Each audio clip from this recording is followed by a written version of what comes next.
Welcome,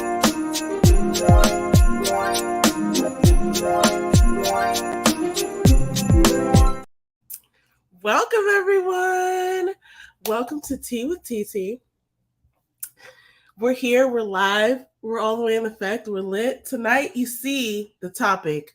What is going on with the Jaxns? You know what I'm saying? I don't even know if that's I don't really even know if that's their real name. It just seems a little weird that it's spelled that way, but I haven't done any detective research or anything on these folks. I just, it's interesting to me. A lot of relationship stuff is interesting to me because, I'm in my own marriage and we experience normal tribulations and trials and things like that. But every now and then one of these stories comes along and it's way fascinating to me how we even got here, right? And it's just like, wow.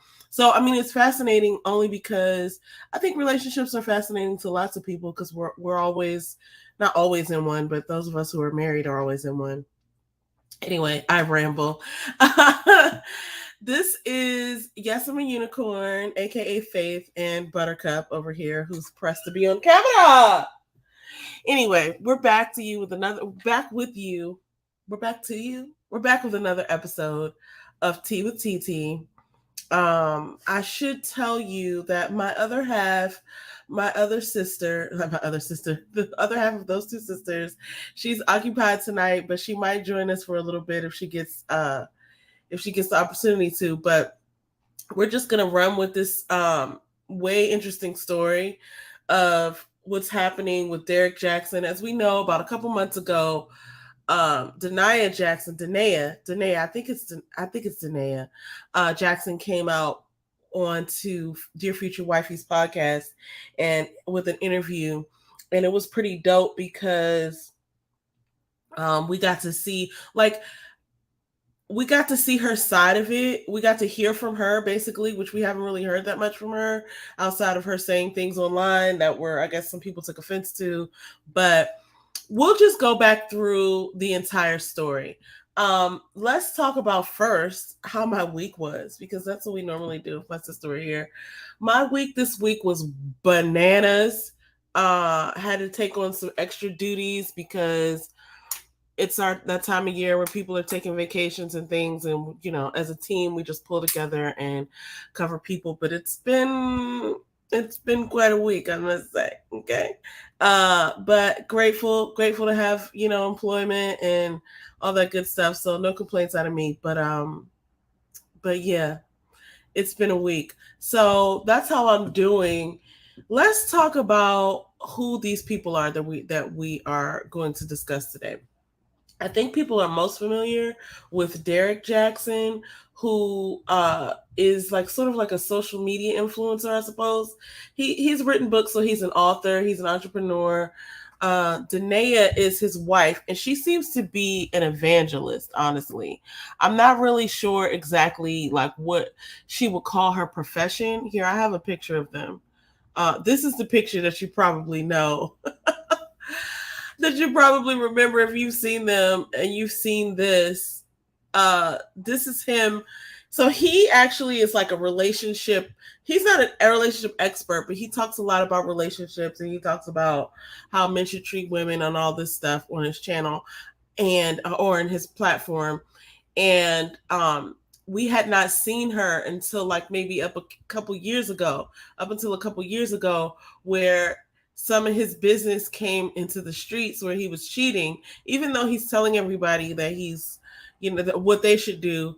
He was caught cheating, and somebody came out with the story with an interview, which prompted him to then go and bring his wife out. Now, unbeknownst to us at the time, they had been having conversations behind the scenes, and she was vocal to him about wanting to be shown, because you'll see in her video or in her interview on Dear Future Wifey from a couple months ago, she was saying that he used to kind of not even keep her behind the scenes, but she wasn't in the forefront and he was more in the forefront. So one of her sort of demands from him when they were trying to fix their relationship was that he bring her out. So we later found that out.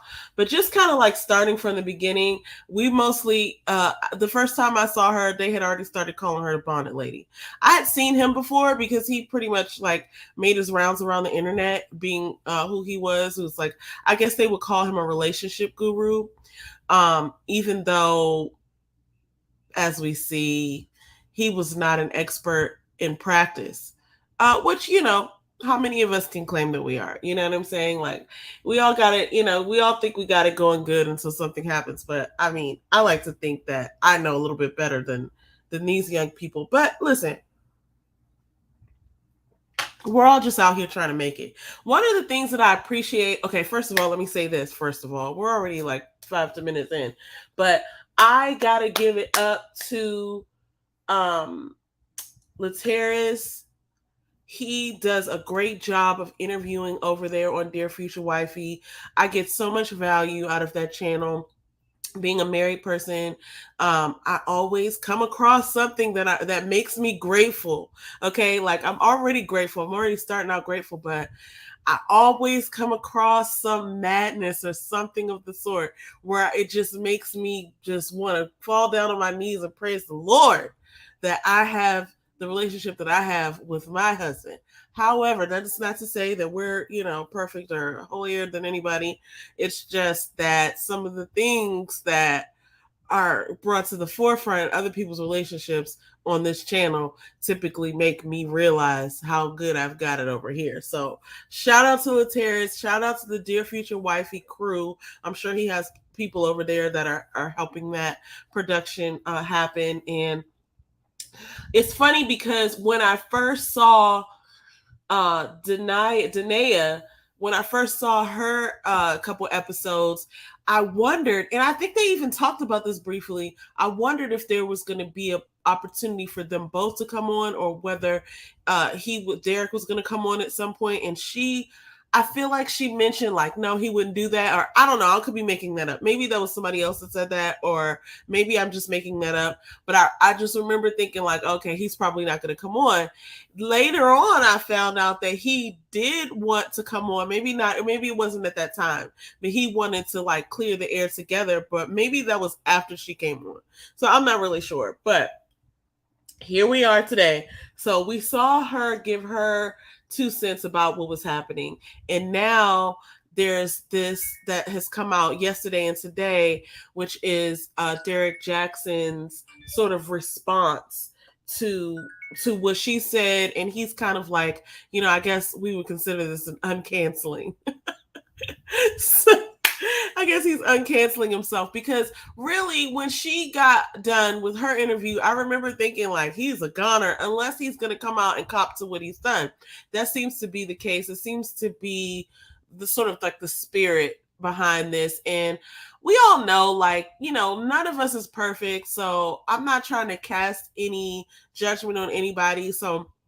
But I am a bit of a dick sometimes. So some of the things I'm going to say might come across and ruffle some feathers. But, for the most part, I have pretty much unpopular opinions. Like, I kind of see where both of them sort of got lost in this relationship. And it unfortunately affected them in ways that are, irreversible. And they have children. So I'm not laughing at anybody for real in this situation, because some people lost out. You know what I'm saying? Like the kids, for sure, they lost out on the 2-parent home with both of their parents in it. And these 2 people, just listen, spoiler alert, they stayed too long. They both endured things that were unhealthy, and they both had expectations that were not like sort of validated by the other. And, look, well, let's just jump right into it, because I'm just talking about this thing and you may not have even seen it. So anyway, wanted to say, if you haven't checked out either interview, you might start with either one. I probably would advise you to start with Danae's interview so you could see it in its entirety. I think there were 2 interviews, and I think they were probably both like an hour, maybe hour and some change. I just watched Derek Jaxn's interviews between yesterday and today. and those equal out to be one is the first one is an hour, the second one is about an hour and a half. Definitely must watch videos, only because like I realize this is other people's business, but like it's something to be taken away from this. Like we can all learn from this. Okay, learn from this. We can all learn from this. So all right, let's start out with the unpopular opinions. First of all, let me say that I appreciate both of them for sharing their stories. We get into this, we're in this culture where we blame people, we troll people. Derek Jackson actually said something that I thought was so real about the way that even she was treated in the beginning when we first saw her, when he brought her on his Instagram or whatever that was, when she had the bonnet on. We were calling her the bonnet lady, which was I'm gonna mess it up. What did he say? He said something to the effect of, "We say protect Black women, but then we make fun of her in her bonnet," or something like that. And I think that was a really valid point because, you know, me included, I wasn't making fun of her, but it's just like we all have fun on the internet and we kind of fail to realize sometimes that these are actual human beings going through their human experience. And so I just want to give some credit to both of them for just coming out with their story and saying, you know, they're both telling their truth. Now, is it the truth? You know, it's biased, right? But they both are coming out with their story, and I appreciate them putting their story out there for us to, you know, be a part of and experience with them. So she went in her interview and she explained all of these experiences that really showed that there was an extreme lack of boundaries and there was some weird stuff that happened on both sides. One of the things that I remember identifying her with her on is just the idea of, you know, like I think she's a strong person and I think that she wanted to make it work, but sometimes she would say things that there's a couple of things that she said that I felt like was unhealthy to be a part of. And it was clear after watching his part of it that they probably got married for the wrong reasons. And then they, you know, when you get married, you know, you want to hang on, you want to try and make sure, you know, you want to give it your best. You don't want to just leave. So I think they got married for the wrong reasons and then they hung on for dear life beyond healthy circumstances. And then they, you know, just long and short of it, they stayed too long. Parts of their story, though, I'm not gonna lie, were so extreme. And it reminds me because I watch a lot of like crime shows and like, you know, true crime, ID channel and stuff like this, right? Like and parts of their story were similar to stories that I've seen where somebody ended up dying or getting killed. And I'm not, neither of them are giving me that vibe, right? But like, who does give you the, I don't know. I ain't gonna say all that.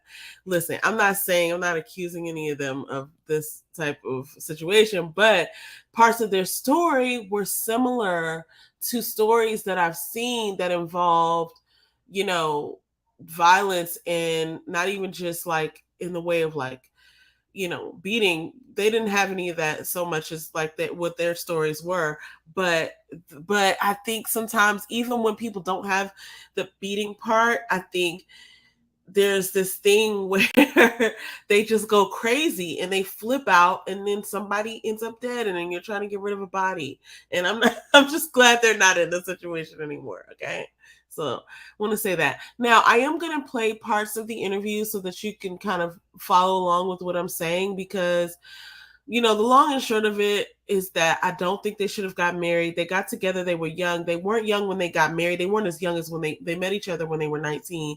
But she has some really fresh trauma that she did not, you know, address.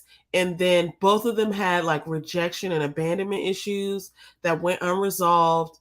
You know, they tried to trial and error this thing, but like we can when we hear from him, we realize that like he really never even wanted to get married in the first place. So I'm gonna start there because he talked about in the first. Okay, this is another thing.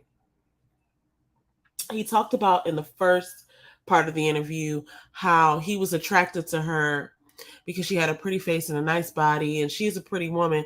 I did think it was weird though about how, especially how the two men were sitting there talking about her appearance, like her looks, and he's, Latarius is talking about how he made special care to like make sure she had a makeup artist when she came on the show and stuff like that. And it was like, what are you guys not saying here? Like, I don't understand what this whole thing was. He kept saying though, Derek kept saying how he thought she's attractive and all this, but there's something about him that's not really authentic. I think he was transparent with his words, but there's something about him that wasn't really authentic, so I really couldn't gauge it. But here we're gonna listen to them talk about how the marriage started, and he actually was having second thoughts before they even went through with the actual marriage, which to me is a red flag. And like, if you are about to walk down the aisle, or not even about to walk down the aisle, but if you're thinking about marriage and part of you is like, I don't know,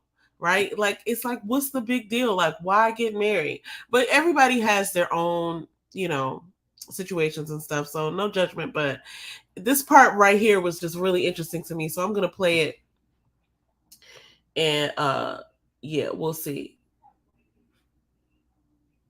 Hopefully you can hear it.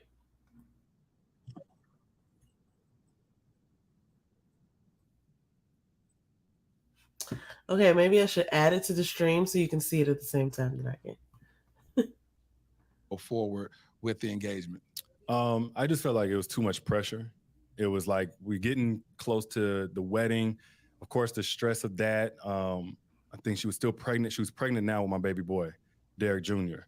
And I'm like, it's so much on the line. And then on top of that, I'm doing my thing in my career. So we had sat down maybe a little bit before this and mapped out a plan. Well, I mapped out a plan with her, because most of the stuff that I had done from the first book to the initial whatever was in my single stages. So this is the first time we going into this chapter together. And I'm like, I got you by my side. This is what the play is. We're gonna do this, this, and this, and then in the next couple of years, we're gonna be able to just be in, philanthropists and be multimillionaires and whatever. So at this point, I'm making multi-millions in my 20s, so she already know what's up. So I didn't want to abandon You was ship. making multi-millions? Yeah. In my 20s, I was making multi-millions. Glory to God. But so that was. Oh my gosh, did y'all hear that light flex? For real, he was flexing. And I have to say this, he's funny because he fits the bill of like, you know, a provider and protector and all that stuff, but he is also kind of manipulative. He says things throughout here that kind of let you know what his values are. So he says out loud what he thinks his values are, or what he wants you to think his values are, or what maybe he believes his values are. But then he keeps going back to this provider protector thing and almost uses it as an excuse at times to say, like, well, I was doing all this. So I thought we had cleared the air. I thought we had reset. As if to say all the other cheating that he did before is like, oh, that was behind us. So, like, now that I'm doing good and I'm treating you well, like, you should be, all about me and what I'm doing. You're taking me for granted, right? So anyway, I'm gonna let him finish. That was the stuff you were doing relationship and other businesses. Other businesses. I had other businesses out. So you was balling out of control in your 20s. I wouldn't say balling out of You control. was balling. You had millions of dollars. Well, the thing about business, man, even when you got millions of dollars, there's You got a lot of IRS, expenses. there's expenses. If I placed an order so one of my products was a date night card game. One order might be $250,000 in order to get the warehouse right. And then you got trucks, you got, warehouse, you got payroll, $70,000 a month. But the biggest thing was, hold on, you ain't gonna just throw these numbers. Your payroll was $70,000 a month. Yeah, man, at its height. It fluctuated depending on who I had on. But if I had a marketing director or whatever, it was about $70,000 a month. So you was running this like a for real legit business. It was a for real legit business. Yeah, you wasn't just sitting up here saying, "Oh, I'm doing this like a little mom and pop stuff." Just doing. You had, like you said, warehouses. Yeah, man. Yeah, infrastructure. But I still had to work to make money. And so for me, I was like, I want to be home. I want to be home with my babies, But the first couple years as they're infants and toddlers, and we sitting there game planning, I'm like, it's going to look like this, this, and this. I'm going to have to grind. I'm putting some stuff together so we can have residual money. And then with that, we had this whole plan, basically, multiple homes, mama's coming down and moving. And I was like, I don't want to abandon ship. from all of that, and then of course the pressure and so on. But man, we were breaking down toward the end, man, even in the engagement. And then what made you press? Okay, so here, let's stop here because I have to think that he knew when, well, they both knew. They both knew when they, before they got married, that it probably wasn't going to be um, the healthiest of situations. So they were young. They got together when they were 19. So, they were on and off for all these years. They had moved to North Carolina and all these different places, and they were in different areas. But I feel like when you're about to get married and you're saying like I'm having doubts and you've already been with this person for several years, it's a little bit of a quandary to me as to why they even went through with it. But I think it was okay. So at that point, she was pregnant with his child. He says, doing his thing, which is really running the streets with whoever. And it's one of those things where they made this decision to do it, to go through with it, but I think they knew that they were on the rocks before they even got married. And so that's one of the things that always just it makes me think, like, it makes me wonder, like, well, what's the purpose of getting married if you already feel like if it's not working, you know what I'm saying? And so here we're gonna watch a little bit more, because this is kind of, I think, the point where he goes into describing all the things that he was doing and how he felt like he was being taken for granted. Now, listen, maybe he was being taken for granted, but I think some of it had to do with him thinking that, well, so him thinking that she was going to get over the past and like they had a clean slate, and like really she wasn't being as open with him to say like what her issues were. She even admitted it herself that like she was holding a lot of stuff in, so that stuff hadn't clean. There was no clean slate. The way he sounds like he was sacrificing to be faithful. He was sacrificing to be with this lady, and he wanted to be there. Another thing that he talked about in the first part was that how he didn't have, his dad wasn't around because his dad had gotten deported, and so he felt like when he wanted a family. He mentioned this in the earlier part of it. He really wanted a family. He didn't say he wanted a marriage. He said he wanted a family. So he actually distinguished between the two. It wasn't even like he had dreamed of being married. He wanted to have kids so that he could provide a life for his children that he didn't have. And I think a lot of us, I don't know. I think a lot of people do that, but it's like I mean, they learn from this, but it's like you kind of have to be in a good space mentally, right? Before you can join yourself with somebody else, before you can, be a parent. It's like, well, you don't have to be, as we see, but it's really interesting. So he's about to start really showing himself now. In the first part, this is why I'll say this. He was being truthful, but I wouldn't call him authentic necessarily, because there were parts of there's parts of him that I feel like he's performing, right? I feel like he's, you know, um playing a role.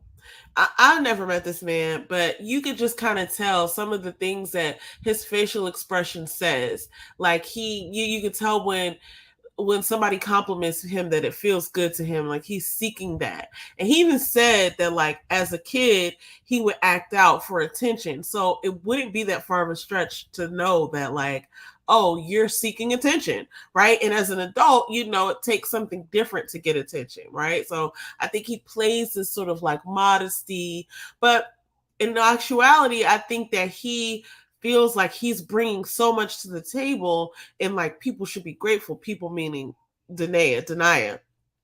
And I feel like he also gives himself a lot of credit just for doing these things that he's saying that I wanted to be this and I wanted to be that. But I think he's really performing, and I think he wants applause. But I think he wanted applause from his wife, which I mean is not so bad. But at the same time, he's doing it as he's saying as if he's just, oh, this is just who I am. I'm a noble character. Nobody's buying that. But I do appreciate him being transparent with the information. I'm just saying I don't take him for authentic. You know what I'm saying? So anyway, you'll see more. Let's watch more.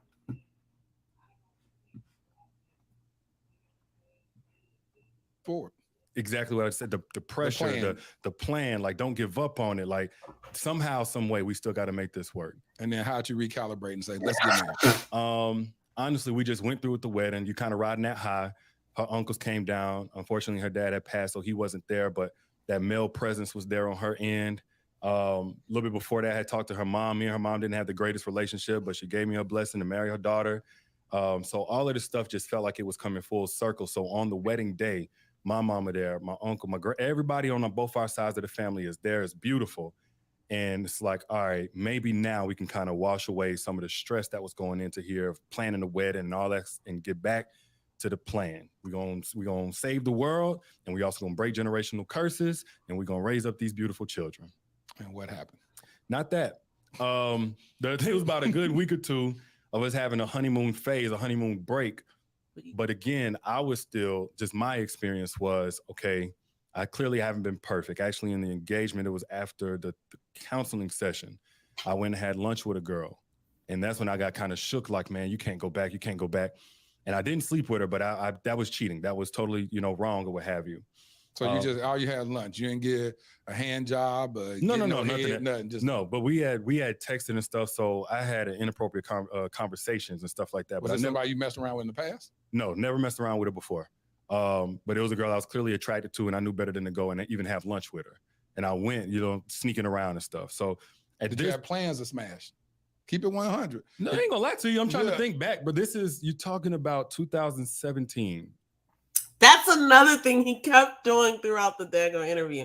He kept saying, like, oh, I'm trying to remember. But it was certain things that he remembered so clearly that didn't have to do with his indiscretions. So it made me realize that, like, oh, you remember. You know what I mean? Like, you remember all of this very clearly. And I don't know. Listen, I'm not trying to put the guy on trial, but it's very interesting the way that he presents himself as if he didn't, like, well, listen, of course, this is what I did wrong. Sure. Right. And then he kind of like downplays it. And it's really just quite interesting. But on the other side, she stayed around for it. Okay. She stayed around through all of this abuse, through enduring all of this infidelity. She knew things that she didn't reveal to him that she knew, and she stayed. So it was really quite weird. Okay, let's continue. 6 years ago. I absolutely would have if we got into the same vicinity. Mm-hmm. But at that point, I was just in my feelings. And like, man, I just need to get away, be around a female, whatever. But that was in like mid 2017. So cut all that off. Going forward, I may have had conversations with girls at most, but like the worst thing about me is I was still maybe a flirt, maybe responding to something like that. But now that we married, okay, there's no chicks or whatever, we focus, we got this plan, it's 2018, and we're still having a ton of disconnect. We will come together for a little bit, and we will be intimate, and we'll be friends, but we're disconnecting a lot. And this is going into the birth of our son. So again, I'm thinking pregnancy emotions, it's always something. But then on my end, I'm just wearing thin. It's been a year-long engagement. It's always something, he says. Let me take this down. Listen, I want you to go and watch the interviews for yourself, but it's a couple of things that like were just the theme throughout. He said it's always something. Pregnancy emotions. He had mentioned at some points that like, oh, I was rubbing backs and rubbing feet, and I was doing this and I was providing and I was doing this and doing that. They had, lots of just like conflicts around like what she was going to be doing because he was working and she didn't want to probably be under his thumb. And there were things where he threw out there like, well, what are you going to be doing? I don't need to be getting the kids ready for work or ready for school in the morning if you're not working. Like they had some things back and forth like that. But I think he failed to realize that like his indiscretions were a major distraction and traumatic and there's no amount of stuff you can do to erase that. It actually has to be addressed. But then on her side, she wasn't really forthcoming, and her, admittedly, she said this herself, she kept a lot of things in, so she wasn't saying that it wasn't working out for her. She wasn't revealing that, like, hey, I saw this tape of you having sex with another woman on your phone, or hey, I know about this. Hey, I caught you like this. She wasn't saying any of that stuff. She was snooping around. She was getting the information, but then she was holding it in. And then it manifested out in other ways. The way that she was very cold to him. He describes how he felt rejected by her, how he would come home and feel that she was disgusted by him, which would make him not want to be there. And then he was yearning for this female attention that he wasn't getting at home. I understand it. I don't think that he's wrong by saying that, but it's one of those things where they were doing this real time, like to each other. Like she was being repulsed by the actions of him. Meanwhile, she wasn't revealing that until it came out, until it oozed out. You can't fake this stuff. You know what I'm saying? But all in all, I feel like he was thinking a lot about himself, even though he was trying to do all of the right things. It was only for the transaction of receiving what he needed. So I think that was really interesting because, as you just heard him say, they were having issues before they got married, and they were second guessing. He was second guessing whether they should get married. The way she told it, she wasn't thinking about none of that. In fact, here's what I would think. This is my takeaway. I think that they're both getting something out of this. You know what I'm saying? I think that she was using his presence to feel something in her, as far as like, oh, if I can keep him, then that means this about me, right? Which is very dangerous, because now you need another person to validate your worth. And I think he kind of knew that too. And I think he kind of used that to his advantage, because he needed somebody to be there for him, like she had agreed to be there for him. But then once she started getting burned and it started really hurting her, she could not hold in anymore how much he was taking a toll on her and how much his actions were hurting her. So then she starts to act out, and then he starts to get things that like he didn't bargain for, and now that's making him cheat more, which is then disgusting her even more. And it's like a cycle. It's a whole toxic cycle of hazardous actions and materials. I feel like they were in a hazardous zone. There was something that he got into later too, where I'm going to try to find it right now, but he talked about how she was taking on the role of, like, he said, you're not my pastor, you're my wife. And so he talked about how I'm gonna get to this part actually, but he talked about how she was she had started this 4-person church with one of her mom's friends, and then he felt like she was using religion to treat him in a condescending way. Like she felt like she was spiritually superior to him or something like that. I'm going to go ahead and find that part, but it was interesting because I could see that just from the way that she is, especially her presence online. And apparently she said these prayers, and I saw one of them, to people about their children dying and things like that. She was actually reading a Bible verse, but she wasn't saying it like that. We could tell what the intent was. So, that's unfortunate, because people have to realize that, like, even though you're a part of God's kingdom, you don't necessarily speak for God. I take it weird when people do that. It's like you can't use religion or God to make people feel inferior. And he definitely said that's how he felt. So hold on, let me see, because he said this down here somewhere.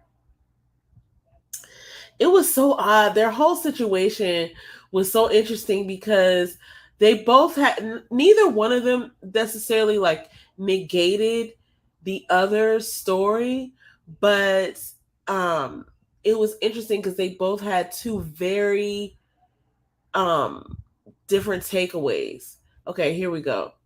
Here's what I'll start with right here.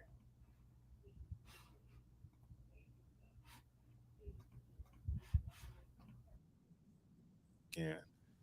And then baby boy is born. And then now we kind of riding the high of that. So it was a lot of volatile ups and downs, go through the whole year. And now her mom's friend, who claims to be like a prophet, we go and meet with her. And this started the kind of, I call it honestly, a little bit too far, the super religious thing that started happening. And the prophet friend of her mom was like, y'all gonna have a lot to go through and y'all going this, that, and the other. And then she started speaking and I ain't like that. And we kind of clashed about that because it's connected to her mom. But this is the first year of the marriage where it's like, man, now we're really, really falling apart. She said, y'all gonna go through a lot of stuff? Yeah, and I mean, honestly, it's almost like the Zodiacs that be like, yeah, today you're gonna blink. Like this, yeah, it's life. We're gonna go through life. You know what I'm saying? Today you're gonna blink. I just was weirded out by the whole, I didn't understand at that time prophecy, and I believe in it now. I've met totally legitimate. So when you look back on it, was she right or wrong? Yeah, she was that about that. Yeah, she was absolutely right. We went through all kind of stuff, absolutely. But for me, it was just a weird dynamic to introduce early on in your marriage. Like, yeah, setting it up for doom at the beginning. And then it started the whole, what God told me and God said, and I'm like, you my wife, not my pastor. Oh, she started saying that to you from that relationship. Yes. And then they formed a little 4-person church, which I had a different name for it at the time. What name you call it? Cult? 4-person, the cult. So she was going to this 4-person church. Now she began to prophesy over you. What prophecy? It didn't get super heavy on that until 2019, the actual prophesying and reading prayers off a piece of paper and stuff like that. But it was 2018. This is when I got the haircut by the girl that I used to deal with whenever we were single. Now, I'm thinking it's okay, and I hope she don't feel no kind of way about me saying this, but we got to be real. At this point, I honestly thought she had transformed, like transgendered over. She wasn't as the same person, okay? Like definitely. All right, let's stop it there because he's already said the point that I wanted to make, and we'll take it to another point in the video. But just kind of doubling back on that, it's like when people use religion, I won't even just say Christianity, just because I'm a Christian, I go to Christianity, but when people use religion as a weapon, it's like you're weaponizing religion and you're saying, you do this or that, if you don't do this, that means you're like this. I don't think that's what God wants. You know what I'm saying? Like, that's my own perspective. But it's like, how could that make something appealing to someone? You can't force someone into a way of thinking, a way of belief. Like, they have to find God on their own. If anything, you'd want to share with them the things that being a part of a body of God offers you. I don't know. I'm not trying to say sell religion, but what I'm saying is, like, it's interesting to me when people sort of like shame and blame people and then expect them to hold, religion as a priority, when it's like you're not representing God the way that God means something to you in a great light. So that was disheartening to hear, because I do follow her on social media. I only started following her after I saw her on Dear Future Wifey, and I'm going to continue to follow her. I think she's a nice young lady, but I kind of see what he means as far as like when he made the comment, like, you're my wife, not my pastor.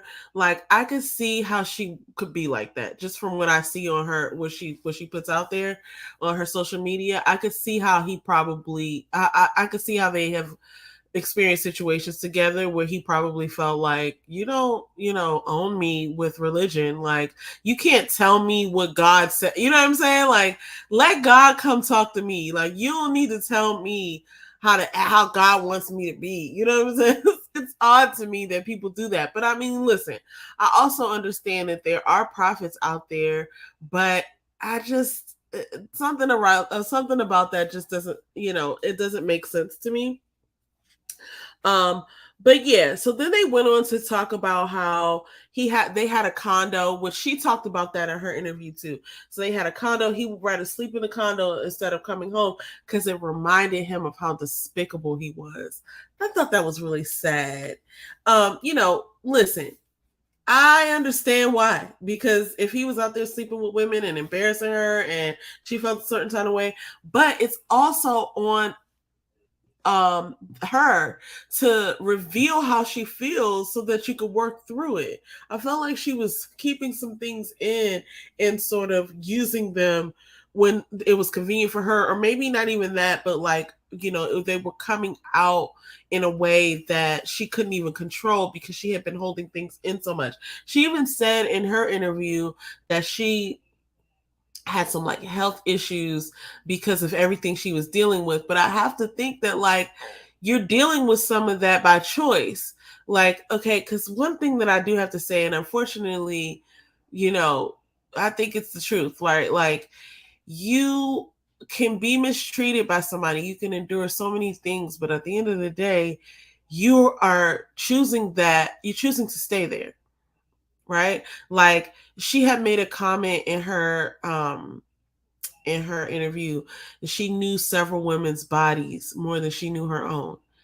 And the thought that I had, although that was a very jarring statement, it's because there's a couple ways that I could have took that. I was thinking to myself, like, was she like studying their like anatomy or their reactions? Like, what is she talking about? But even the statement itself, I knew several women's bodies more than I knew my own. It's so odd to me because it's like, why did you choose to do that?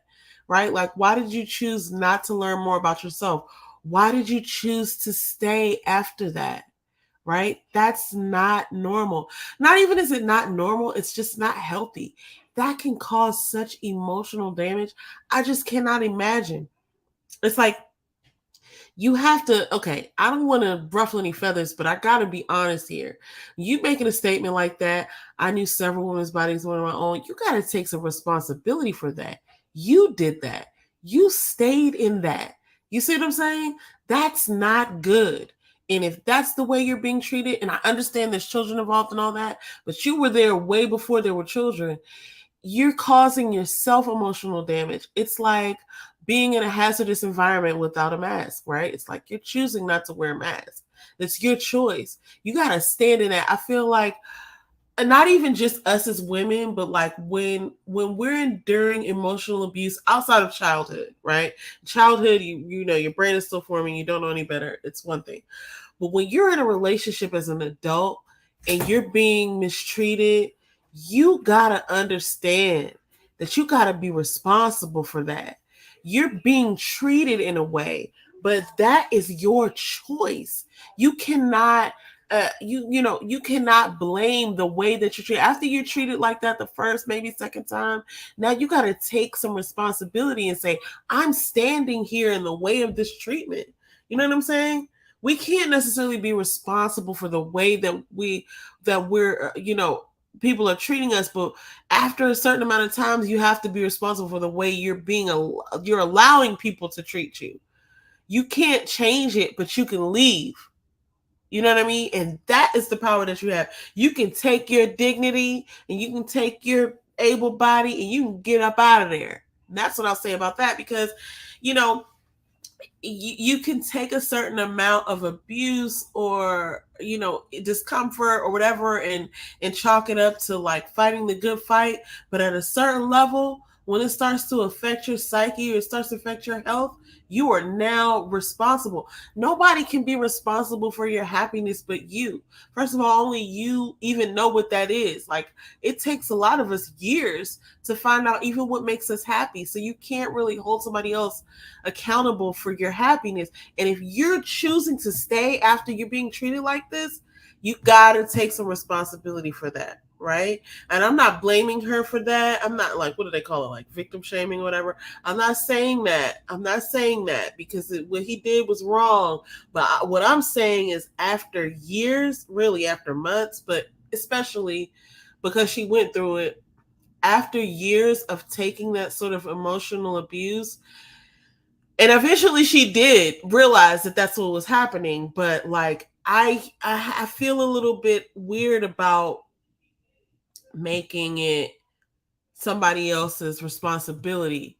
You know what I mean? Like, it's like, look, man, you were looking up videos, like you're sitting there I don't know. I hate the way that this is coming off, but it's real. I gotta be real, guys, because if I'm not being real, then I can't, I can't function that way.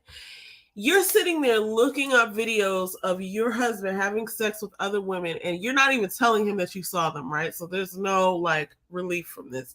You're doing this on your own recognizance, like you're doing this on your own accord. Like this is your pastime hobby. You're looking up these videos, you're being damaged emotionally by it. Maybe you didn't know that, but that's what was happening. And then you stayed. Everything after that, you have to take some accountability for because you decided that that was okay for you. Even if you have children, it's like you didn't say anything about it. Like, so I just want to say, like, there's some responsibilities to be had on both parties for that because you also don't know what your children are experiencing. And I understand it takes some time to process things, it takes some time to do that. But like, we can't come out of that and then blame and say, like, oh, he did this to me for several years and this is the way that it happened. And, okay, so he takes some blame for that. But we have to take some responsibility for that as women too, because what we allow will continue. And you can't control, like I said, I'm not saying she could control his actions, but she can control her geography. Okay. Like, this is not what's going down on today. Like, take your body out of there, take your emotional state out of there, and seek counseling and relief. You got to understand, like, if you're, I got to just hone in on this one more time. If you are experiencing something and you notice yourself experiencing it, you have to own it. So now you're doing that to yourself. You're allowing that. And so that's just something I want us to come away with. You know what I'm saying? And so, anyway, long and short of it is this. I'm going to play some more because he has justified this in his mind. Listen, I'm not letting him off the hook here. Like, I understand that he's justified a lot of this stuff. He starts to get really open in the second part and he shows what kind of person he really is. He still, I don't think, knows for himself what kind of person he is. I think he still thinks that we believe the sort of character that he's built for us to enjoy. Um, One of the funny things about that is that, like, even on his platform, I went over to his platform because I wanted to like see what the appeal was, and like he's an attractive person, whatever. But it's more than that. Like, he's saying the truth, so I can understand why people would be, it would be appealing for people to like be a part of his community and like hear some of the things he's saying because he's not lying. But it's kind of like one of those I don't know, how do I say? It's kind of like I said this earlier to my husband. It's like when you play a doctor on TV, right? This is so funny.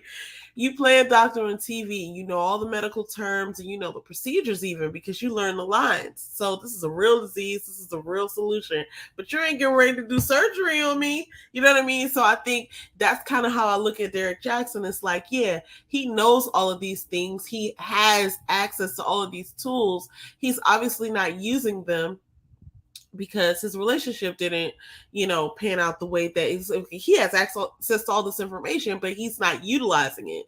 And so, he to me, I think he's starting to show he's starting to be transparent, but he's got a long way to go as far as being authentic.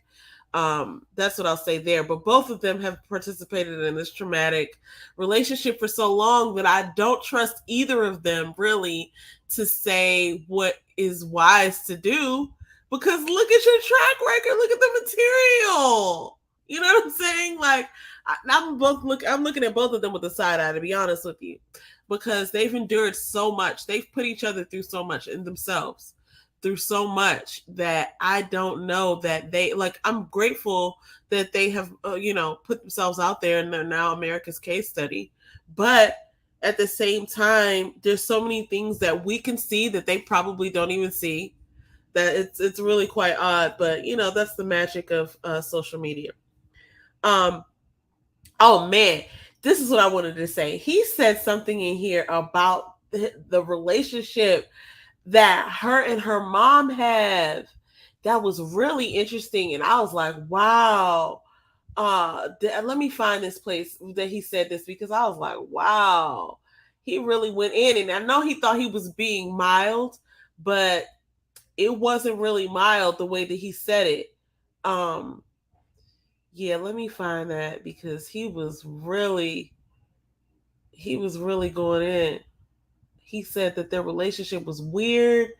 He talked about how I mean, he kind of gave some digs here, right? Like, I think that he was thinking that he was being polite, but he really let his true color show. Let's see, where is it? 1 year of engagement. He talked about um they were clashing.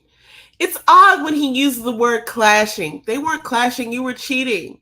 You were cheating, and because she was accepting it, you didn't know what detriment it was doing to your relationship, but you later found out. He talked about how she talked to him in emasculating ways. It's so funny. I don't know right now. I'm going to look it up, but I don't know what the opposite of emasculating is. Like, what could be done to a female to take away her femininity, right? But like, cheating does that, right? Like, it's unsafe. It makes you feel like you have no. There's this. Okay, let me say this. This is so funny because our psyche is definitely connected to our biology. I was watching a podcast where this psychologist or psychiatrist was telling about, he was explaining how it was in the old days where women are so protective over their bodies because they didn't want to be in a position where they're pregnant and they have to hunt for themselves, right? Like, if you're not pregnant, yeah, you can hunt and gather for yourself, no big deal. But if you're pregnant, then you have to really be protected, right? And so back in the day, like, caveman days or whatever, I don't know what he was talking about, but back in that day, it's like, a man had to really express his prowess and his commitment before a woman will allow herself to be impregnated. We've come far beyond that now, right? So women just open their legs and get pregnant by a lot of different people. But the point that I was bringing that up for was because, you know, he's thinking like, I guess, I did all this stuff to her, but I was providing and I was protecting. But that's not true, because she didn't feel protected if she had to wonder whether you were gonna cheat on her or not. And it's a thing that women are, I can't really put it into words right now. I'm gonna find the words, but the idea that he felt emasculated is really kind of odd, because that's what he pretty much did to her in the female way. He defeminized her by going out and cheating on her, because now she can't feel protected, she can't feel nurturing to you, because she has to protect herself. You see what I'm saying? So I think a lot of times men don't realize that, but it's a real thing. So in the way that being emasculated feels bad to you, being left out there unprotected after the promise of protection has been given is defeminizing, if that's a word, to women, because you can't just erase it, just like you can't just erase being emasculated. It's something that happened that could happen again. You know what I'm saying? And so now you have to protect it, you have to guard yourself from it, or you have to take away certain powers so that it won't happen again, because it hurts so bad. But like, I don't think he was giving the same weight to what was happening to her that what was happening to him. I think he was thinking that, oh, I'm just gonna go ahead and go over here and do what I have to do, and this shouldn't affect her, because she might not even find out about it, but she knew about it, and she knows who you are.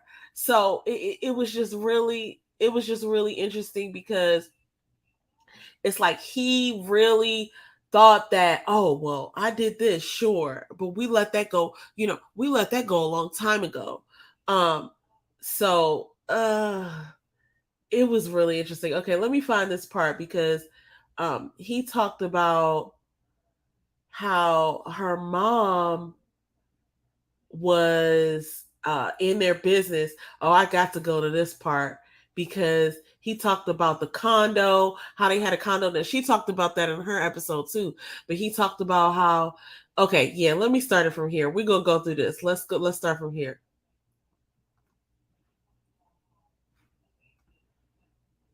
Yeah, we gotta go from here because this is really interesting, guys. But it was too busy over there. Then I got like Airbnb. It was like $1,000 a night. So we talked about having a condo, and then what it would look like for her to be okay with that. Clearly, it's probably not going to be. No. Yeah, and understandably. But the thing we came up with was that she was going to have a key fob so she can get in whenever she wants, unannounced. And when we had a babysitter, we'll go down there. But that's going to be our first time having a second residence, whatever. So as time went on, when we clashed, though, I started staying at the condo more. Because I was already like, again, we working a plan. I'm a grind. I'm setting this, and up. It's going to be residual by this year. And so it was like maybe like 3 or 4 months of coming home when we so disconnected. She would either be asleep by the time I got there, or in the time that I was in the shower, she would jump into bed and go to sleep. She was just, again, this was her way of soothing or whatever, but she didn't really talk. And I'm sitting asking whatever. So I'm coming home to a rejecter. I just stopped coming. Now, I wasn't immediately going to go cheat, but I'm like, I would just rather stay at the condo instead of coming home and being reminded that I'm despicable. And that lasted I would say about 7-8 months before I started back tripping out, before I started back. Let me go back to that, guys. I can't let that go. He said, I want him to say it again. Let's have him say it again for us. She was just, again, this was her way of soothing or whatever, but she didn't really talk. And I'm sitting asking whatever. So I'm coming home to a rejecter. I just stopped coming. Now, I wasn't immediately going to go cheat, but I'm like, I would just rather stay at the condo instead of coming home and being reminded that I'm despicable. Now, let's just talk about that for 1 second. Okay, first of all, hey, Mr. Vita Joe, I see you. She said, I love those glasses. Thanks. And then she said, it is, but defeminized is not as bad as emasculation or as negative. Okay, gotcha. Okay, listen, let's go into what he just said. He said it was better for him to stay at the condo than it was to come home and be reminded that he was despicable. Now, mind you, his actions led them to a place where he was being considered despicable by her. And he describes her, sort of actions like, oh, he would come home and get in the shower and she'd just go get in bed. Like, I don't even want to deal with you type of thing, right?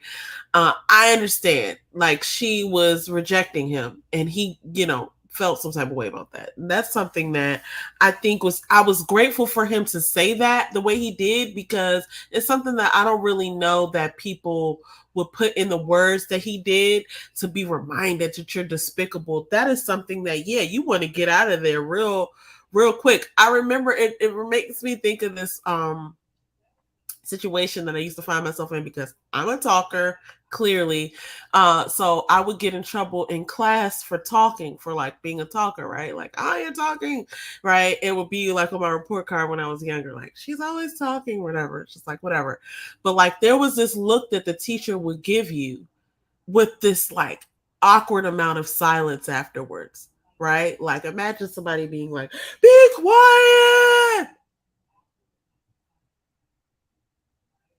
And it's like, as a kid, it's way too awkward. And it's like, okay, I get your point, right? Like, get us out of here. Like, I don't want to be in trouble anymore. Let me get out of here. You know what I'm saying?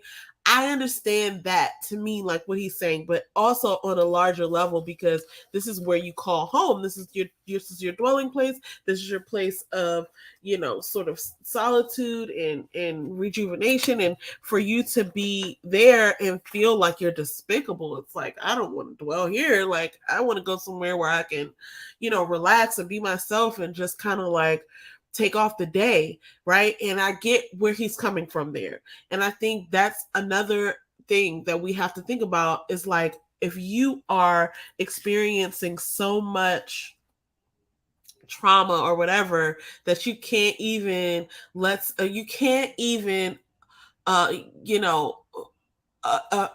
you can't even notice that somebody's feeling like that in their own space. Or maybe she did notice and she didn't care, But I just don't think that. I think she probably didn't notice. I feel like that was kind of her communication, even though maybe she didn't mean to. Like that she was giving off, he was experiencing that, and that is a side effect of keeping things in. It's like whether you think you're communicating or not, you're communicating. And so the fact that he felt like that, now let him tell it. That means that's why he went to go seek other, coping mechanisms, which ended up being, sleeping with other women. But that was really interesting. Okay, let him finish because he's gonna get into something interesting. And that lasted about, I would say about 7, 8 months before I started back tripping out, before I started back, stepping out and stuff. So what you did, you said, so the first time towards the end of about December of the first year, and then you cheat, then you come back, confess, and then No, I didn't confess. So that time you confessed towards when after she left. We really fell out. So in 2020. Yeah. So in that time, in 2019, mid 2019, so I started tripping out. I'm like, this is definitely over. I can't do this. But I remember feeling like one thing they don't really. First of all, y'all got married what year? 2019? Beginning of 2018. Y'all got married beginning of 2018. January 13th. So that means the end of 2018, that's when you cheated. Yep, for the first time. And then 2019 came around. 2019, it's like, oh, get back on track. Just, bygones, forget about it. Never happened. Bygones. And then it was about 7, 8 months in where we still was having the same type of clashes. And even though I wasn't doing anything, it's like, man, I can't be around her. I can't, I need my peace. But it wasn't the same. Was it the same woman that you would go back to, or you went back to your old ways? Because I didn't want basically old ways. So my whole thing, and it's crazy. You about to say if you had sex with the same person over and over again, it's going to build up something. It's going to build up something. So you want to make it where it's multiple people, so it's not so meaningful. Which is wild even thinking about the justifications and accept. Yeah, this is where, see, look at this face. This is the face of a person who's a manipulator. I'm not going to lie. Like, he knows what he did was wrong, but he's like, oh, it's so weird to even think about the justification of it. You're talking to another man who also admittedly cheated on his wife. I understand, but we're breaking this down now. You don't have to make it so that, oh, let me say this in the most, the most soothing way possible. It's like, dude, you cheated. It is what it is, but he's just always campaigning. And so I just can't take him as authentic because he's saying these things, but he's not really meaning them. He's saying them because he knows what to say. Let me just say this. Let me take him off real quick so I could just be right on the screen when I say this. I think he definitely has a gift of, I would say gab, but he has a gift where he knows what to say, but also the way he says things, the way he can break words down and stuff. I don't think that is to be, discounted. I think he definitely has a purpose out here in these streets. Lack of a better term, I feel like he definitely is going to serve a body of people and it's going to be good. But I feel like he might as well just go in and come out and just be his full self. What do you got to lose? Now's the time to do it. But I feel like he's still holding on to his representative so hard that it's hard for me to really see him in a way, right? Because I think he's, this is sort of a response. He obviously is ready to move on. He's ready to address the stuff. But I don't know, maybe he has said at one point that he's not all the way able to tap into his emotions, or especially not as much as Danae is. But it's look, man, we're here now, so just go ahead and let it all out. You know what I'm saying? And he definitely has some valid points as to not why he did what he did, but valid points as to what he was experiencing. And I appreciate that. I appreciate all this conversation. These two men having this conversation was so enlightening, but it's just come off the bullshit. You did it. You don't have to clean it up. I would have more respect for him if he would just go ahead and Kevin Samuels it, right? Just go ahead and feel it. Say it with your chest. You know what I'm saying? Don't tiptoe around it, because now it's just are you serious or not? So, oh gosh. Davita Joe says, his presence irritates me. I can understand why you would say that, because he is very like, he's like too careful. It's like, just go ahead and be here. You know what I'm saying? Like, you know, it's like he's trying to make himself small. He's trying to fit into somebody's acceptance of him. This is my perception of him after, especially after he explained that like his childhood went something like this, where he felt invisible and then he started acting out to get attention.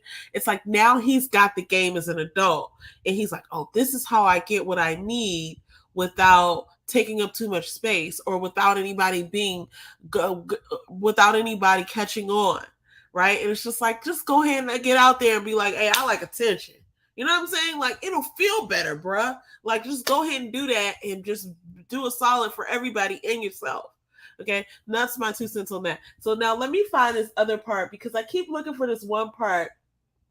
And listen, if you have not caught this video or this interview, it is definitely a must see, because he's saying things that, you know, even the way that I described that he's kind of holding some things in, he's saying some things that he made a dig here that I'm about to play, but he's saying some things that I think probably resonate amongst many men.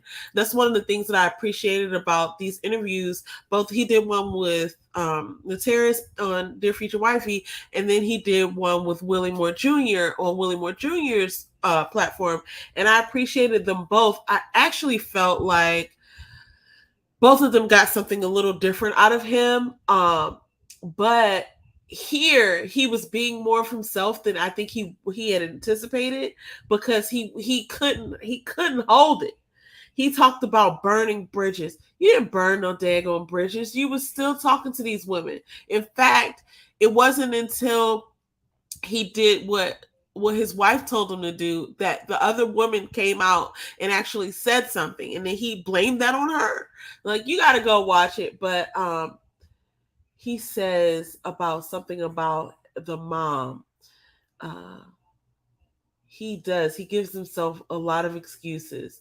Okay, let me find this one place, because he talked about her mom. Now, there's a bunch of stuff that was happening that he didn't talk about because it was not his story to tell.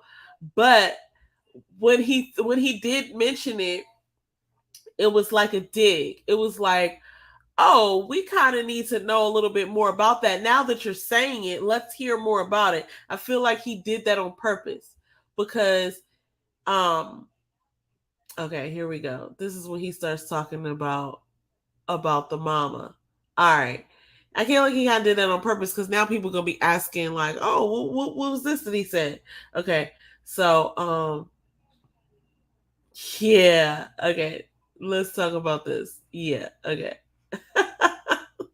y'all gonna think this is funny.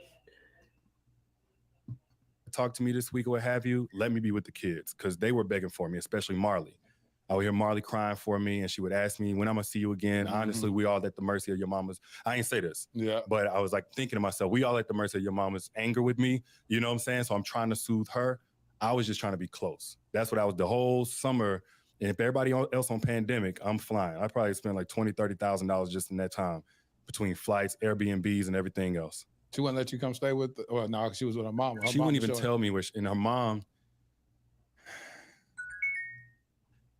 She told me her mama told her not to live. Look, and I was trying my best. Start getting real, y'all. Let me just full screen this thing. Look at this man's face. He really tried hard not to talk about this, or no, I ain't gonna say that. He didn't really try hard, because here he is talking about the shit. Okay, but he really made it look like I'm trying to protect, right? But then when he went in, he kind of went in. Okay, wait, let's see. What Davina Joe said? She said, just watching part 1, I was looking at him like, ick. What an idiot he is. All right, let's watch this, y'all. As to walk this straight line. This was before she left, before she knew anything. I was in my truck and I had a conversation with God. Like, I got away from you. Earlier in my years, I was with you, and now look at how things have turned out. So now I'm walking a separate walk from her. We walk in this thing for marriage, but I'm personally trying to be aligned. You know, I don't clearly I'm not good at this, whatever. So in this time, I'm just whatever it takes to close the gap. If she's not wanting to talk to me this week or what have you, let me be with the kids because they were begging for me, especially Marley. I would hear Marley crying for me, and she would ask me when I'm gonna see you again. Honestly, we all at the mercy of your mama's. I ain't say this, but I was like thinking to myself, we all at the mercy of your mama's anger with me. You know what I'm saying? So I'm trying to soothe her. I was just trying to be close. That's what I was the whole summer. And if everybody else on Okay, y'all, that's a whole nother conversation. I want to bring that up, but later. He said, "We're all at the mercy of your mama's anger with me," as if he didn't cause some of it. But I understand that the children are separate, right? And I think this is why it's really good for two men to have a conversation like this, because we got to get to the bottom of that too. But we're all at the mercy of your mama's anger for me. It's just like, what? Like, I just woke up angry like this? Okay, anyway, all right. pandemic, I'm flying. I probably spent like $20,000-$30,000 just in that time between flights, Airbnbs, and everything else. She wouldn't let you come stay with, or no, she was with her mom. She wouldn't even tell me where. And her mom. She told me her mama told her not to talk to you, not to. Her mama was so heavily involved in our marriage, in our restoration. The counselors, the pastors, all said, "Y'all can't make this work if she's involved." Yeah, she was in the counseling session with her, like marriage counseling session with her, and I understand. With y'all? Yes. When we came back, well, one, she was in the session beforehand. She was in, then they would have personal sessions with the therapist. And then we got back joint with the same therapist. She said, "Why is your mother in the same room as your counseling? Do you not have a boundary with your mother? Why is she in there?" That was the first time. And then after that, we had, when we was going to reconcile, we came together with our pastor because we had the same pastor, and we sat down. Her mom came and sat in on our family restoration session or what have you. I understand to a degree though, because she's seen her daughter go through so much. Any parent, I'm sure myself, it would be like, "Nah." Okay, let's talk about that. You're lying, bruh. Like, you don't understand to a degree. So yeah. So first of all, let's just address the elephant in the room. That is all the way ridiculous. You're not going to have your mom in our counseling sessions for our marriage. That's ridiculous. Goes back into the toxicity and the hazardous environment that they had created by this trial and error madness relationship that they built. But he allowed that the same way that I'm going to hold her accountable for allowing that. He allowed that. And it's because they had such a toxic dynamic that they didn't know which way was up. So they were just experiencing ridiculous things together and thinking that it was okay. Like, we're just going to get to this ridiculous thing. You know what I mean? Another thing, oh, it's ridiculous. Oh, well, this is what we do. Right. And so he allowed his mother-in-law in those sessions because he knew that his ridiculous behavior warranted other ridiculous behavior, right? And this is why you don't have any boundaries, right? The lack of boundaries begets, more ridiculousness. And he wasn't positioned to draw a boundary because he had created such a hazardous, ridiculous environment for his family to be in. So then he can't really have a say and say, "Oh, well, this is not, healthy for me, so I will not partake in it." Now it's like, oh, anything goes because I've shat on everything, right? And so it's like nobody's taking responsibility for themselves, and then that's just causing more havoc because nobody can say what they're not willing to accept. Now we're just all out here in the sea of ridiculousness. Okay. And so I will go ahead and let him finish, but the idea that the mom was in the sessions, that's not cool. That's not cool at all. But I think he felt like, what is a man to do? Like, look at what I've created. Now I can't really say anything. Even with these other people, these experts saying like, why is this person here? He still didn't have the backbone to put kibosh to it because he knew he had done so wrong. Right. So, okay, let's continue. Whatever it takes. I don't care what rules I'm breaking. Don't tell me no Bible verses. I'm here to make sure my baby is good. But she was as much as part of the marriage as me and Danae were, probably even more. Well, you said she's sitting in the council. I've never seen that before. Let's run that back. I'm so sorry. Was there any type of abuse that would point with the same therapist? She said, "Why is your mother in the same room as your counseling? Do you not have a boundary with your mother? Why is she in there?" That was the first time. And then after that, we had, when we was going to reconcile, we came together with our pastor. because we had the same pastor, and we sat down. Her mom came and sat in on our family restoration session or what have you. I understand to a degree though, because she's seen her daughter go through so much. Any parent, I'm sure myself, it would be like, nah, whatever it takes. I don't care what rules I'm breaking. Don't tell me no Bible verses. I'm here to make sure my baby is good. But she was as much as part of the marriage as me and Danae were, probably even more. How could a person outside of the marriage be more involved in the marriage than the people in the marriage? And this kind of goes to show how removed from reality and from his own marriage he was, or they both were, I guess, because he's like, she was just part of the marriage as we were, probably even more. What do you mean? It's not a hat. Marriage is not a hat that you can leave on the chair or the bench or the belt. You know what I'm saying? Like, that's not what it is. It's like you're in it. It's like your skin. You know what I'm saying? Like, you can't leave it somewhere and somebody else is more involved with it than you. So I think they both probably had such a misunderstanding of where they were, that it was, now it's just being mishandled in so many ways because you just don't even have a hold of it anymore. Okay, so look, I'm going to continue because this is where this is what I was talking about. Well, you said she's sitting in the council. I've never seen that before. Yeah, that's it was kind of crazy. Was there any type of abuse that would allow her to want to step? Not there? Abuse, man. No physical abuse. If you consider cheating abuse, then yeah, especially emotional, it definitely caused trauma. But nothing where she was like in danger. Her and her mom, this is just my belief, have a weird relationship. It's more like girlfriends because they're only like 15 years apart, 16 years apart. But her mother from day one didn't like me. And I think whenever I hurt the nail, it's like, oh, see, I was right. Yeah, confirmation. And so that's an all access pass to stay in the relationship no matter what. My belief was I've done my wrong, but we as adults, we're 30 something years old, we're not children. And we have professionals that are involved. Right. We have godly counsel that's involved, and we've both professed our lives to be, Jesus, like, we Jesus, our Lord and Savior. So we going by this construct now. It's time for mom to get some healthy separation, which is leaving and cleaving.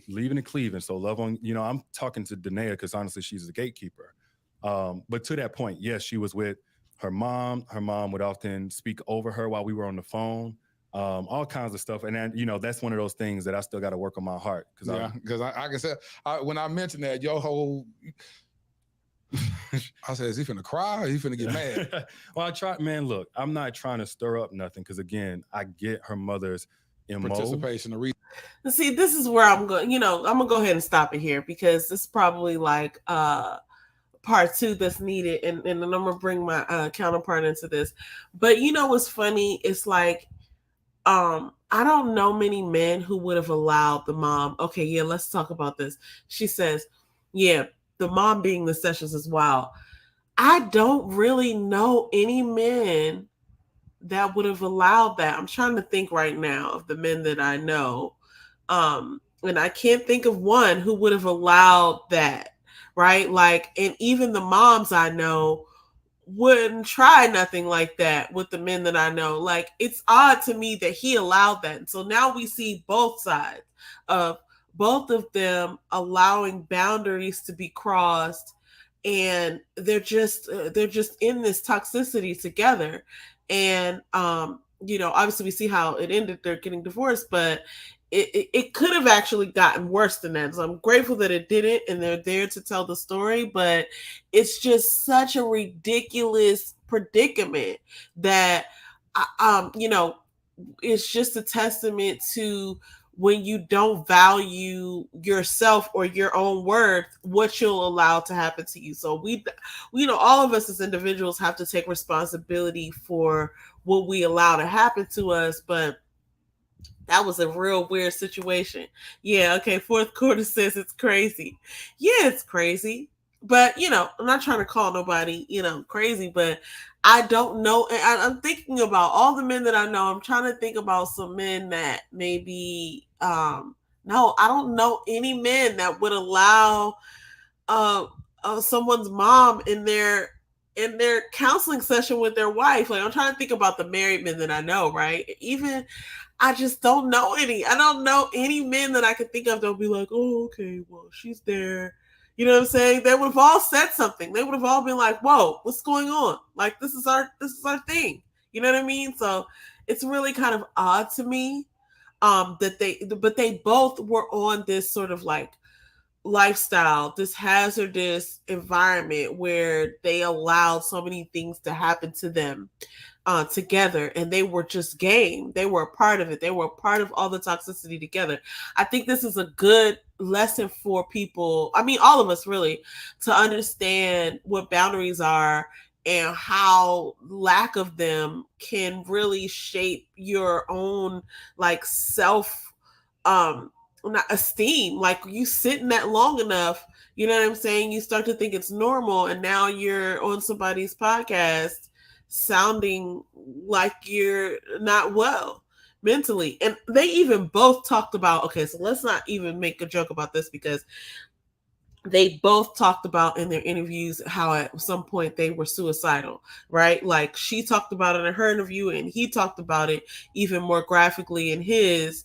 And that's not something to be played with. I'm not trying to, you know, to make fun of that for anybody, but that just goes to show that the topic that I brought up earlier about me watching the ID channel and some of this stuff being kind of similar to things that I've heard on there, it's like, you know, that's where these things go. Once you start to let the boundaries down, and once you start to involve yourself in toxicity and hazardous environments, like hazardous relationships and behavior, where it's like you're questioning your own sanity, you know, the next thing that comes is mental instability. And then what happens after that? Somebody gets hurt, you know, sometimes fatally. So, not trying to play around with anybody's mental health. I do want to have a part 2 of this along with my sister, because she's going to watch this too. And you know, hopefully we can recap some stuff, because this was only this was actually part 2 of the interview. This is where I felt like he got more in depth of who he was, not intentionally. I feel like he let some things slip. Even the way he just talked about that thing with the mom, he digged on her a little bit by saying like their relationship is weird only because they're about 15, 16 years apart, which is really like shaming, right? And like I caught on to that. And you know, these are the types of things that happen in relationships where you know, when something feels bad and you don't address it, and then it becomes normal behavior, and then you find yourself in this position, right? So anyway, I hope you guys enjoyed this conversation. I can't wait to continue this with my sister. We've gotten probably about 30-35 minutes way through this interview, and I can't wait. Yeah. Okay, hold on. Let me look at this. He had a whole physical reaction when he was about to talk about the mom. I think that that is the source of a lot of his angst. And I don't know that he was ever, you know, he was ever given the advantage of taking the platform to talk about it, because he did so much wrong, right? That he done boxed himself into this helpless situation where now he can't talk about that, right? But now he's left these passive aggressive mentions, and this is where I say he's not really being authentic. Even though you're telling the truth, you're a truth sayer, but you're not being the truth.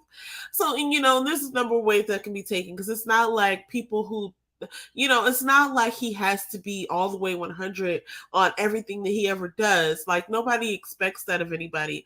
And I had made this comment to my husband earlier today, because I was like, you know, people are wondering like, why does he even have this appeal? Why do people follow him? It's because the things that he does say on his channel, they are true. Like he doesn't, on his channel, I don't know if he has a YouTube channel, but I've seen him on Instagram, and some of the reels and stuff that he puts out there, he's saying true statements. So it's not like those things are, you know, they're separate. Like he, you know, so I use this example, but please don't take this literally, right? But like we talk about like Elijah Muhammad had all these like concubine women. Doesn't mean that what he was saying wasn't valid.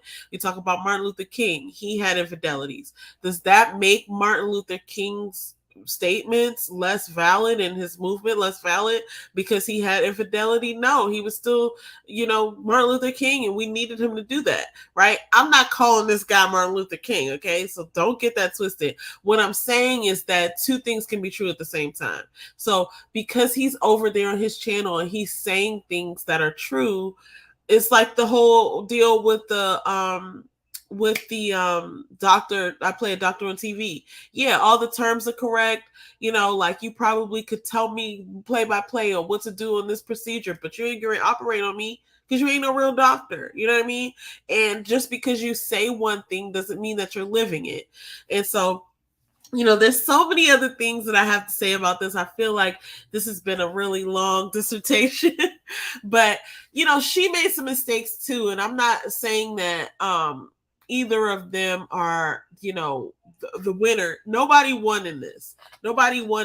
And it's not that unfortunate because they're both still here to tell the story, and now we can learn from it. But she did some stuff too there that was not wise. The first thing, the one thing that I do want to mention before I leave is like, this is one of the dumbest things that I feel like us women do. And I've never done this before, but I have to think that she felt like she did it with good reason. She pretended to cheat on him, right? So she set something up. She talked about it too, and then he talked about it, where she says, oh, I didn't really cheat, but I just wanted to make him jealous.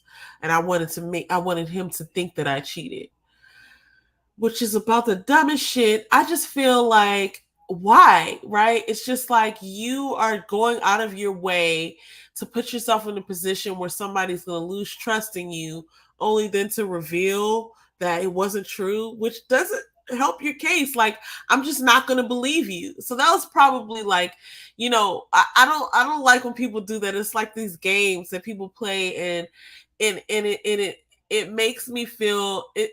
Here is the analogy that I would put to that. Like you pretended to cheat. It's like you pretended to rob me, right? Like, oh, I pulled out a gun and I told her to give me all her shit. And she put it all in a bag and handed it to me. And then 2 days later, I said, ha ha, what I'm saying? It wasn't a real gun, but you got my shit, right? You robbed me. You successfully robbed me of my shit. And so it was a real robbing. It didn't matter that it was fake. It didn't matter that you pretended to do it, because it really happened in my mind. And that's what I feel about people pretending to cheat. Like, you're just stoking distrust. It's like, why would you do that? There's no gain to that, right? Like, you just got to be real with yourself. If you don't want to be with the person, or if you want them to feel a certain way, you can't control how a person feels, but you can control you. You can control where you are. And so, that was about one of the dumbest things, but who knows what other stuff they've been through, because they are the picture of, toxicity in a relationship. Even though I appreciate them. I appreciate them both for coming out with their story, because I think we can all learn from it.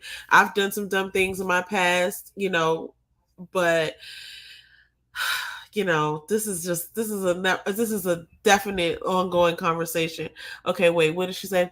He had a office worker. We already saw that. Oh, she's just laughing. So anyway, all right, guys. Well, thanks so much for joining me tonight, and make sure you tune in tomorrow night, because me and Demeter Joe are going to be giving our hot take on Ready to Love.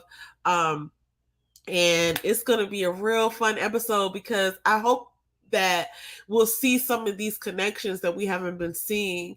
We're just wondering, like, where's Lee? Where are Lee's dates? And all these other things. What's happening with Sierra and Herbert? Is that a connection? So hopefully we'll see some of that tomorrow. But we'll join us tomorrow at 9:30, where we'll give our thoughts and our hot takes from the Ready to Love season. And so thanks so much for joining. And there will be more on this. I might do a part T of Tea with TT. But I'm sorry, part 2. I might do a part 2 of Tea with TT, or we might discuss this together, because there's so much to unpack here. So thanks so much, guys. Have a good night. Bye-bye.